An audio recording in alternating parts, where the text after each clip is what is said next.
Hello दोस्तों। 2500 वर्ष पूर्व इस भारत के धरती में एक ऐसा किंग पैदा हुआ था जो बाद में जाके संत बनता है और करोड़ों गृहस्थ के जीवन से दुख का निवारण करता है। वो कोई और नहीं, सिद्धार्थ गौतम था, जिसे आज आप और हम बुद्ध के नाम से जानते हैं। उन्होंने सारे गृहस्थ के लिए 38 मंगल धर्म का उपदेश दिया था, जिसका अगर कोई गृहस्थ पालन करता है तो वो एक खुशहाली और कामयाब जिंदगी जिएगा। 37 नंबर का मंगल धर्म में वो कहते हैं कि इंसान के जीवन को लाभ हानि, निंदा प्रशंसा, सुख दुख, जय पराजय, ये 8 प्रकार के बातें स्पर्श करते रहते हैं, जिनसे हम सभी को विचलित ना होने का उपदेश दिया है गौतम बुद्ध ने। क्योंकि आज का टॉपिक डिप्रेशन के ऊपर है, तो हम गौतम बुद्ध का बताया हुआ 4 नोबल ट्रूथ के बारे में डिस्कस करेंगे, जो हमें न सिर्फ डिप्रेशन जैसे बीमारी से लड़ना सिखाएगा, जीवन के हर ऑब्स्टिकल्स को सामना करने का हिम्मत और हौसला भी देगा। So let's begin. First Nobel truth, दुख और the truth of suffering. Buddha का कहना था कि हजारों सालों की इवोल्यूशन के बाद हमें ये दिमाग मिली हुई है, जो आज हमारे खिलाफ ही काम कर रहा है। ये दिमाग एक नाइफ की तरह है, हम जितना इसे शार्प करते रहेंगे, ये हमारे लिए उतना अच्छा उपयोग में आएगा, बशर्ते हमें इसका सही से इस्तेमाल करना आनी चाहिए। और क्योंकि कुछ लोग इस पर उतना ध्यान नहीं देते, तो डिप्रेशन जैसे बीमारी दुख का रूप लेकर जीवन को झकझोर देती है। हमें ये समझने की जरूरत है कि ये डिप्रेशन इंसानों को एक दिन में नहीं आता। मन की स्थिति जब बिगड़ती है तो एक भी इंसान उस स्थिति में रहना नहीं चाहता। इस वजह से हर बार वो उस स्थिति से खुद को दूर रखने की कोशिश में लगा रहता है, बिना उसका सामना किए हुए। बुद्ध का कहना था, एस्केप करना किसी भी मानसिक बीमारी का सोल्यूशन नहीं है। हमें कुदरत की द लॉ ऑफ इम्परमानेंट को समझना होगा। मन में जब लंबे वक्त तक किसी नेगेटिव बात का छाप रहता है, तब मन दुखी रहने का एक बुरी और अंधी आदत बना लेता है, बिना ये समझे जो ये आदत बन रही है वो भविष्य में चक्रव्यूह बन के आने वाले हैं। तो जब भी ऐसे सिचुएशन हमारे जीवन में आए, तो एस्केप करने के बजाय हमें उसे एक्सेप्ट करने की जरूरत है, क्योंकि ये जीवन की वास्तविकता है। So understand the law of impermanent and accept it. Second noble truth, दुख समुदाय और द कॉज ऑफ सफरिंग। हम सभी ने law of cause and effect के बारे में सुने तो होंगे। यहाँ हर परिणाम के पीछे एक कारण जरूर होता है, जैसे बीज से फल और फल से बीज। बुद्ध का दावा था कि जो भी स्वभाव हम अपने मन रूपक जमीन में क्रिएट करते हैं, वो बीज के तरह घर करता है और भविष्य में वही बीज फल बन के हमारे जीवन की रियलिटी बन जाती है। उन्होंने हर दुख का कारण तृष्णा को बोले हैं, माने हर चीज जिसके पीछे हम जीवन भर भागते हैं, चाहे वो सक्सेस हो, मनी हो, फेम हो या कोई व्यक्ति हो, सबके पीछे ये प्राप्त करने की प्यास ही है जो दुख का निर्माण करता है हमारे लिए। इंसान ये कभी समझ ही नहीं पाता कि बिना आसक्ति के, बिना तृष्णा के भी काम किया जा सकता है, क्योंकि कोई भी काम जब तृष्णा के आधार से होती है तो दुख का रहना मैंडेटरी हो जाती है। जिसे बिना पेंदे की बाल्टी में जितना भी पानी डाला जाए वो कभी नहीं भरता। सपने देखो, उसे पूरा भी करो, लेकिन तृष्णा को आधार बना के नहीं, संतोष और खुशी के साथ कोशिश करना चाहिए हम सभी को।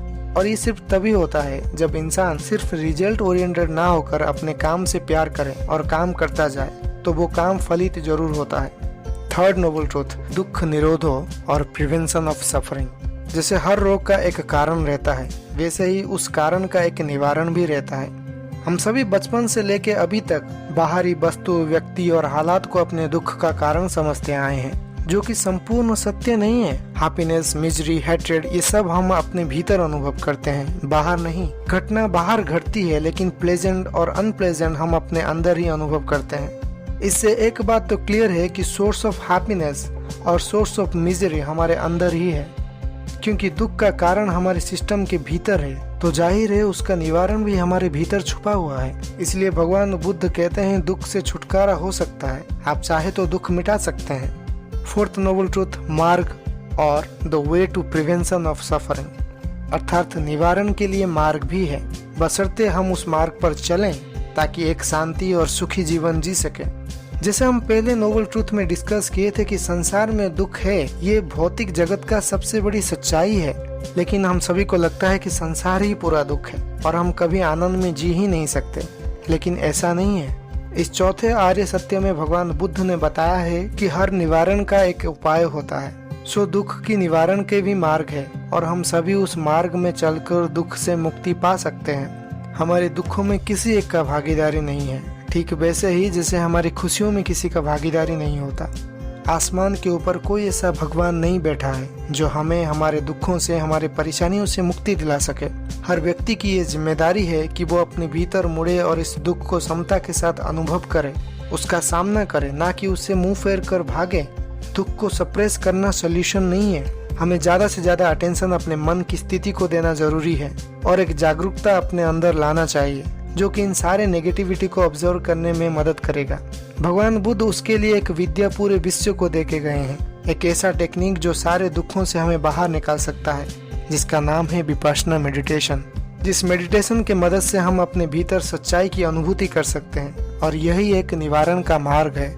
जब तक मन की स्थिति को लेकर हम में जागरूकता नहीं आती, नियंत्रण नहीं आता, तब तक सब टेम्पररी सॉल्यूशन है और ये विपश्यना इस जागरूकता को लाने में बहुत मदद करती है।